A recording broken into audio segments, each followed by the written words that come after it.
नमस्कार, ट्रेंडी ब्लॉग्सच्या या आजच्या कुकिंग ब्लॉगमध्ये तुमचं खूप खूप मनापासून स्वागत आहे। तर इथे मी आज बनवणार आहे बीटरूटचा हलवा।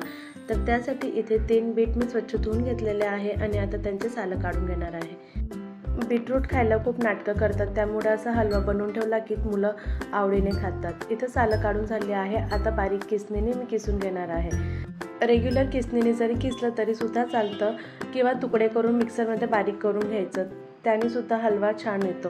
तर इथे मी बारीक किसणीने का किसते की बीटरूटचा जो किस आहे तो एकदम बारीक होतो आणि शिजायला जास्त काही वेळ लागत नाही, पटकन शिजून तयार होतो।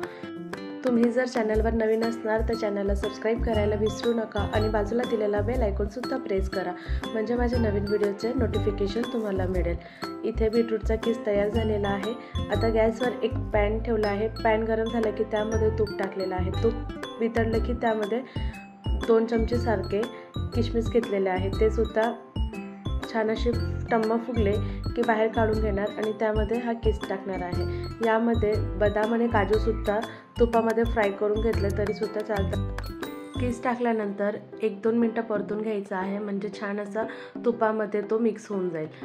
त्यानंतर दूध घेतलेलं आहे, तर इथे मी दूध अर्धी वाटीसारखंच दूध घेतलेलं आहे, ते मिक्स करून घेतलेलं आहे, म्हणजे बीटरूट जे आहे ते पटकन असं शिजेल आणि हलवा चवीला खूप छान होईल। तर मिक्स करून घेतला आणि 7-8 मिनटासाठी याला शिजू दिलं आहे। अधूनमधून मी चमच्याने मिक्स करत गेलेले आहे, म्हणजे ते खाली चिटकणार नाही। तर आता बऱ्याचपैकी बीटरूट शिजून गेलेला आहे आणि रंगसुद्धा थोडासा चेंज झालेला आहे। तर आता यावेळी मी साखर टाकणार आहे। इथं अर्धी वाटीसारखं साखर घेतलेलं आहे, ते त्यामध्ये मिक्स करून घेतलेलं आहे। साखर टाकल्यानंतर साखरचं पाणी सुटेल, म्हणजे बीटरूट थोडंसं ओलसर होईल। तर आता ह्या स्टेजला मिल्क पावडर टाकलेलं आहे। मिल्क पावडर ऑप्शनल आहे, असेल तर टाकायचं, इथं माझ्याकडे अवेलेबल होतं म्हणून मी टाकलेलं आहे।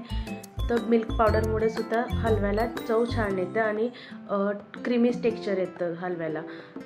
आता तुम्ही बघू शकता की बरंच पाणी आहे। आता हे पाणी आटवतो तोपर्यंत हलवा शिजू द्यायचा आहे। तोपर्यंत मी बदाम आहे ते काढून घेणार आहे। तर इथे बदाम तुम्हाला आधी पण सांगितलं की तुपात फ्राय केलं तरी सुद्धा चालतं। फ्राय केलेले किशमिश आणि काढलेला बदाम यामध्ये मिक्स करून घेते आणि गॅसची फ्लेम बंद करून सर्व करून घेते। थंड झाल्यावर हा हलवा थोडासा घट्ट होतो। आता एका बाउलमध्ये मी सर्व करून घेते।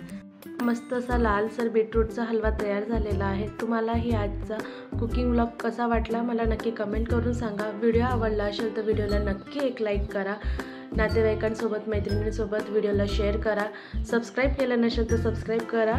लवकरच भेटू पुढच्या ब्लॉगमध्ये। थँक्यू।